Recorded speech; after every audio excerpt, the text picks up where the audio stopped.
Welcome to Selena's. She's a really good student.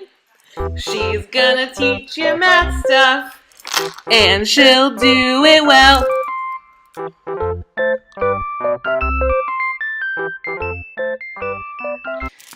So today on Selena's, we're going to learn about school stressors. What's stressing out your middle school students? But first, a little bit about me.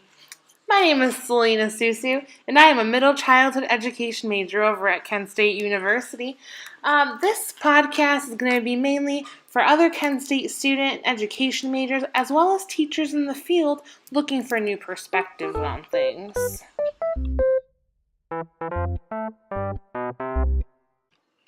So today we're going to stray away from the math subject and we're going to move into stressors and things that middle school students are going through.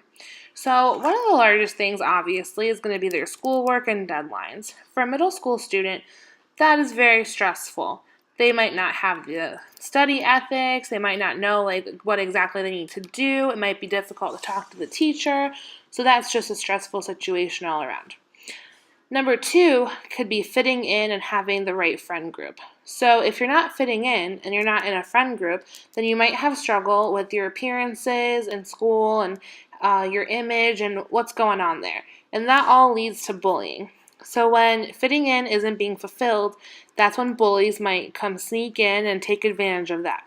So most people when being bullied, they try to hide and keep to themselves under the radar, or some people might try to make other friends quickly to make themselves less of a target.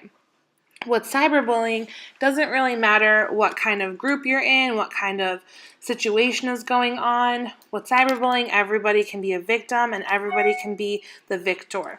So just let that soak in for a second and imagine your students sitting in the classroom not knowing what was going on prior to class. Maybe they were being cyberbullied, regular bullied, so many different kinds of bullying, and now they have to sit through your class and try to soak in all this material and understand deadlines and get all that going, but they already have this in the back of their mind. So I am the kind of person that sees this as, why are we teaching people to be victims? Why are we stepping aside and telling students what to do when they're being bullied instead of pulling the bully aside and letting them know this is not okay? Why are we not teaching students not to be bullies instead of teaching them how to deal with being the victim? That also works with sexual assault. Why are we teaching people how to be victims and what to do when it happens and not teaching people just not to sexually assault people? Because that is also happening at the 8th grade level. So all in all, this podcast is to help you understand the mindset of an 8th grader, even as young as 5th, 6th grade students, when they're sitting in your classroom and maybe not understanding the material, or maybe they have something going on the side that you're not sure about. But this will open your eyes, hopefully, and let you know what's going on.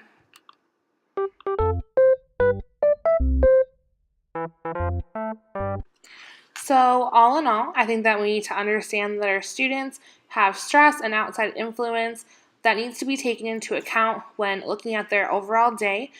Please come back and listen to my podcast weekly. I appreciate you listening. They'll be attached to my blog, which is blogspot.com/Selena Susu.